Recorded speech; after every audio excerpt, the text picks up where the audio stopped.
누가복음 11장 14절에서 26절까지의 말씀입니다. 오늘 본문의 말씀은 세 군데 정도로 나눌 수가 있는데 14절부터 19절까지는 바리새인과 또 서기관들과의 그 논쟁, 예수님께서 귀신을 힘입어 쫓아냈다라는 그러한 논쟁의 과정과 예수님의 또 반박이 기록되어 있고요. 20절부터 23절은 하나님 나라가 이미 너희 가운데 임하였다라는 것, 바로 오늘 본문의 가장 핵심이 되는 구절이 20절 말씀입니다. 그리고 24절부터 26절은 비유의 말씀으로 악한 귀신 7을 데리고 왔다라는 그러한 비유의 말씀으로 오늘 본문이 구성되어 있습니다. 먼저 14절 말씀을 보면요, 예수께서 한 말 못하게 하는 귀신, 벙어리 귀신이라고 할 수 있죠, 쫓아내셨다라는 것, 축기의 또 그 사역이 이 말씀 가운데 기록되어 있습니다. 쫓아내시니 귀신이 나가매 말 못하는 사람이 말하는지라. 이것이 어떤 질병의 문제가 아니라 귀신을 통하여서 일어난 일이다라는 것을 우리는 말씀을 통해서 볼 수가 있습니다. 회복되었습니다. 이것에 대한 반응, 무리들이 놀랍게 여겼으나 라고 하고 있습니다. 이것을 본 사람들이 대부분의 반응은 놀랍게 여겼다라는 것이죠.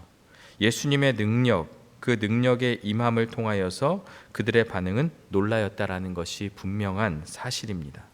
그러나 여겼으나 라는 이렇게 대화가 끝이 나는 것을 보면, 표현이 끝이 나는 것을 보면 그 다음이 뭔가 다른 얘기가 있다라는 거죠.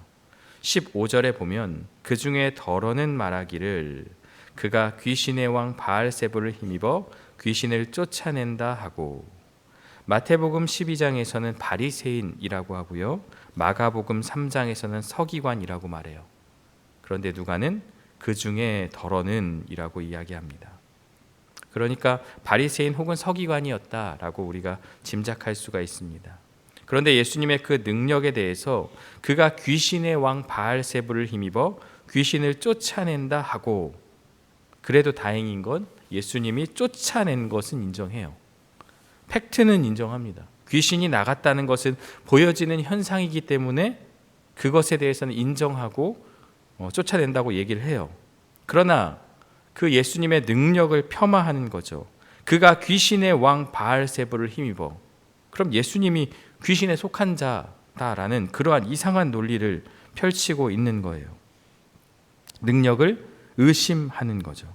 이 바알세불이라는 것은 뭐 파리의 주, 똥의 왕, 뭐 이런 표현이에요. 어쨌든 그 귀신의 왕을 힘입어서 예수님께서 귀신을 쫓아낸다라고 그들은 폄하하고 예수님의 능력을 부정하는 거죠. 예수님을 통해서 고통 가운데 자유함을 얻었거든요. 그러나 이들은 믿지 않았다라는 것, 그것을 우리에게 말씀해 주고 있습니다. 16절은요, 또 덜어는 또 다른 부류의 사람들은 예수님을 시험합니다. 악의적인 거죠. 악의적으로 시험하고 있습니다. 이미 귀신을 내쫓았지만 또 시험하여서 또 표적을 구해요. 하늘로부터 오는 표적을 구하니. 지금까지 계속해서 예수님의 메시아 되심을 기적을 통해서 보여주었음에도 불구하고 조금만 더 표적을 보여봐 라고 이야기하는 거예요.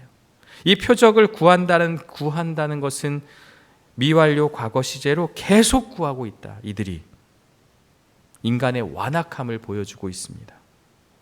그래서 이것은 29절에 가면 요나의 표적밖에는 보일 표적이 없나니 라고 예수님께서 뒤에 가서 답변을 해주시죠. 내일 본문의 말씀을 통해서 볼 수가 있습니다. 17절 말씀, 예수님께서는 그들의 생각을 아시고 라고 말씀하세요. 그들의 마음을 꿰뚫어 보셨죠. 말하지 않아도, 물론 말은 했지만 그들의 말 가운데 있는 진정한 의도를 아셨다라는 것, 예수님에게는 능력이 있으시죠. 그래서 예수님이 지적하는 장면이 나오는데요, 무엇을 지금 이야기하냐면 너희들은 왜 본대로 믿지 않느냐. 예수님이 그리스도라는 것을 표적을 통해서, 그 능력을 통해서, 말씀의 권위를 통해서 보여줬는데 왜 본대로 믿지 않고 왜 믿는 대로 보냐라는 거예요. 그들의 마음 가운데 생각하는 것이 있어요. 믿고 싶지 않은 거예요. 예수님으로 믿고 싶지 않은 거예요. 그래서 본대로 믿지 않고 자신의 선입견과 자신의 판단으로 예수님을 계속해서 깎아내리고 그 능력을 폄하하는 거죠. 그래서 예수님께서 그들의 생각을 아셨다라고 말씀하는 거죠. 이르시되 스스로 분쟁하는 나라마다 황폐하여지며 스스로 분쟁하는 집은 무너지느니라. 이 말이 뭐냐면 너희가 귀신의 왕 바알세불을 힘입어 내가 그 능력을 펼쳤다면 귀신이 귀신을 내쫓는 것 아니냐, 귀신끼리 내전하는 거 아니냐, 그러면 그 나라가 어떻게 되겠느냐, 그 나라가 망하지 않겠느냐 라는 논리적인 예수님의 반박이 이 말씀 가운데 기록되어 있습니다. 그게 바로 18절의 말씀이죠. 너희 말이 내가 바알세불을 힘입어 귀신을 쫓아낸다 하니 만일 사탄이 스스로 분쟁하면 그의 나라가 어떻게 서겠느냐. 이 말은 그의 나라 다 망할 것이다, 내전을 통해서 망할 것이다 라고 논리적으로 말씀하고 있습니다. 이것이 하나님의 능력이다 라는 것을 분명하게 말씀하고 있어요. 19절 말씀입니다. 내가 바알세불을 힘입어 귀신을 쫓아내면, 그래 너희 말대로 내가 바알세불을 힘입어 귀신을 쫓아냈다. 그럼 너희 이거 어떻게 설명할래? 너희의 아들들, 바리새인과 서기관의 추종자들 혹은 제자를 뜻합니다. 너희 아들들이 누구를 힘입어 쫓아내느냐? 이건 무엇입니까? 귀신을 쫓아내는 그 축기의 사역을 말하고 있어요. 물론 모두가 귀신을 쫓아낸 건 아니지만 개 중에 일부는 귀신을 쫓아내는 그러한 사역이 실제로 일어나고 있었다라는 것을 우리가 알게 돼요. 만약 너희의 그 제자들이 그렇게 쫓아내면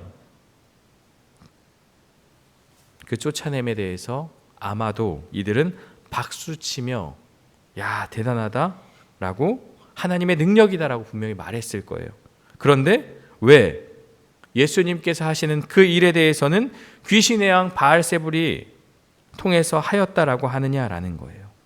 그러므로 그들이 너희 재판관이 되리라. 너희 아들들도 너희의 제자들도 그렇게 하는데 그것이 하나님의 능력이라고 말을 하는데 나는 그렇게 바알세불을 힘입었다라고 하면 이것을 어떻게 설명할 거냐? 이 제자들이 너희의 제자들이 통해서 증명할 수 있다라는 것을 말씀해 주고 있습니다. 왜 예수님의 축기 사역을 의심하느냐라는 말씀이죠. 그리고 나서 예수님은 하나님 나라에 대해서 20절에 말씀하고 있습니다. 이 20절의 말씀이 오늘 본문의 중심 구절이거든요. 그러나 내가 만일 하나님의 손을 힘입어 귀신을 쫓아낸다면, 내가 만일이라는 것은 너희가 믿지 않으니까 예수님께서 말씀하시는 거죠. 하나님의 손이 나와요. 본문을 더 원문으로 보면 하나님의 손가락입니다. 출애굽기 8장에 보면 하나님께서 모세를 통하여서 바로에게 10가지 재앙을 내릴 때 애굽의 술사들도 바로의 술객들도 똑같이 따라합니다. 피재앙, 개구리 재앙까지는 따라해요. 그런데 세 번째 재앙, 이의 재앙은 그들이 따라할 수가 없어요. 그래서 그들이 뭐라고 고백하냐면 이는 하나님의 권능입니다 라고 고백해요. 여기에 그 하나님의 권능이 같은 뜻이에요. 하나님의 손가락이라는. 내가 만일 하나님의 손을 힘입어 그 능력을 통하여서 귀신을 쫓아낸다면 하나님 나라가 이미 너희에게 임하였다. 예수님께서 이 땅 가운데 오심으로 말미암아 하나님 나라가 시작되었습니다. 그리고 그 축기 사역을 통해서 하나님 나라가 임하였다는 것을 우리에게 보여주고 있습니다. 너희가 이제 치르는 그 영적인 그러한 전쟁 가운데서 하나님께서 승리하셨고 그것을 믿는 자는 이미 하나님의 나라가 너희 가운데 임하였다라는 것, 이것이 핵심입니다. 귀신의 세력들, 악의 세력들 예수님께서 완벽하게 승리하셨다라는 것, 그것을 믿으면 너희 마음 가운데 하나님 나라가 임하였다라고 말씀하고 있습니다. 이 축기의 사역은 단순한 이적이 아니라 하나님 나라의 도래를 알리는 그것을 우리에게 말씀해 주고 있습니다. 21절에 비유로 말씀하는데요. 강한 자가 무장을 하고, 여기서 강한 자는 사탄을 뜻합니다. 무장을 하였습니다. 죄와 사망의 권세를 가지고 무장을 합니다. 자기 집을 지킬 때에는 오늘 본문에서는 사람이 되겠죠. 자기 집은 그 소유가 안전하되, 강한 자가 사탄이 죄와 사망의 권세를 가지고 사람을 장악할 때에는 그 소유가 안전하지만 22절에 누가 나타납니까? 더 강한 자가 나타납니다. 더 강한 자는 예수 그리스도입니다. 더 강한 자가 와서 그를 굴복시킬 때에는, 죄와 사망의 권세를 무너뜨릴 때에는, 사탄의 그 권세를 무너뜨릴 때에는 그가 믿던 무장을 빼앗고 죄와 사망의 권세를 무너뜨리고 그의 재물을 나누느니라. 재물을 나누는 것은 그 사람에게 자유를 허락하신다는 그러한 말씀이거든요. 예수님께서 오셔서 그를 멸하시고 그 사람에게 자유를 허락하신다라는 것, 그것을 말씀하고 있습니다. 그런데도 사탄이 계속해서 예수님을, 또 예수님의 사역을 방해하는 것은 일종의 게릴라전 같은 겁니다. 이미 모든 것은 끝났지만 마지막까지 발악하는, 직접적으로 대항할 수 없기 때문에 조금씩 건드리는 그러한 모습을 보여주고 있는 것이죠. 23절에 나와 함께 하지 아니하는 자는 나를 반대하는 자요, 나와 함께 모으지 아니하는 자는 해치는 자니라. 그러므로 너희가 결단하라, 하나님 편에 서라 라고 말씀하고 있습니다.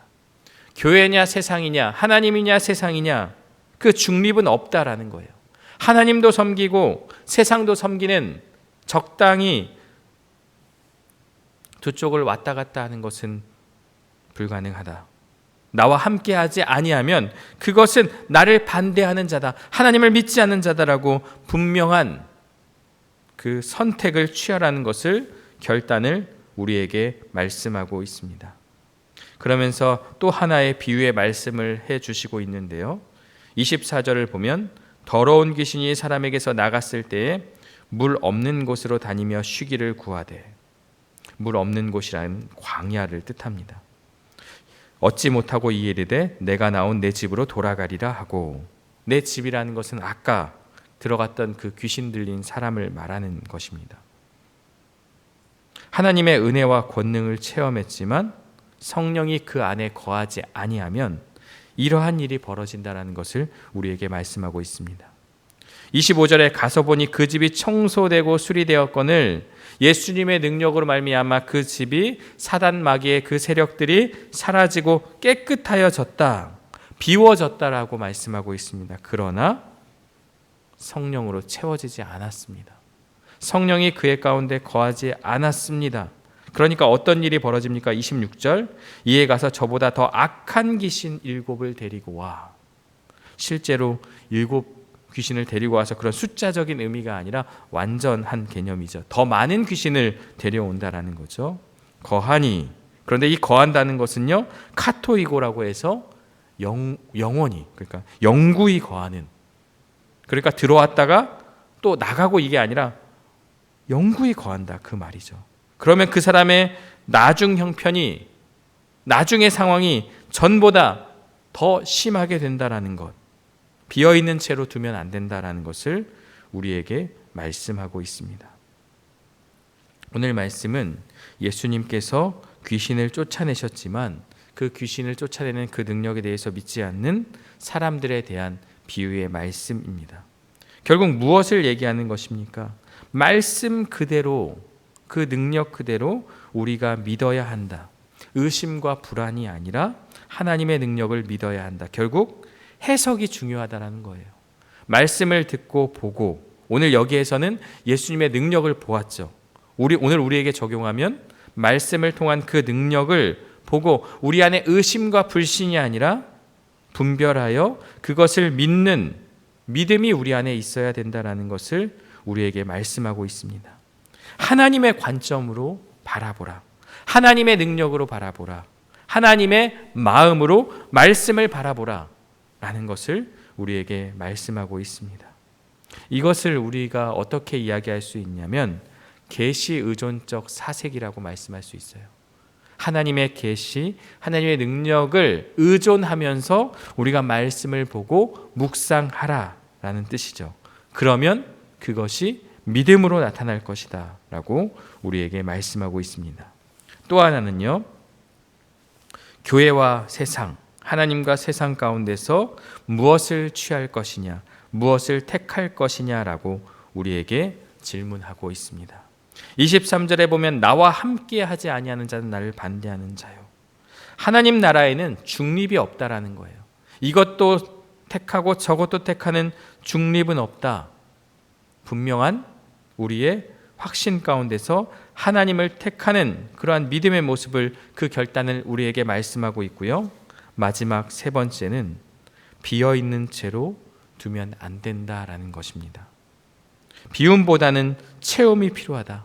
오늘 우리에게는 말씀으로 내 마음을 가득 채우고 그 성령을 통하여서 우리가 그 체험을 경험할 때 사탄 마귀 세력이 우리 가운데 틈타지 못한다라는 것을 우리에게 말씀하고 있습니다. 악한 영이 나아갔으면 이제 그 안에 하나님을 모셔야 합니다.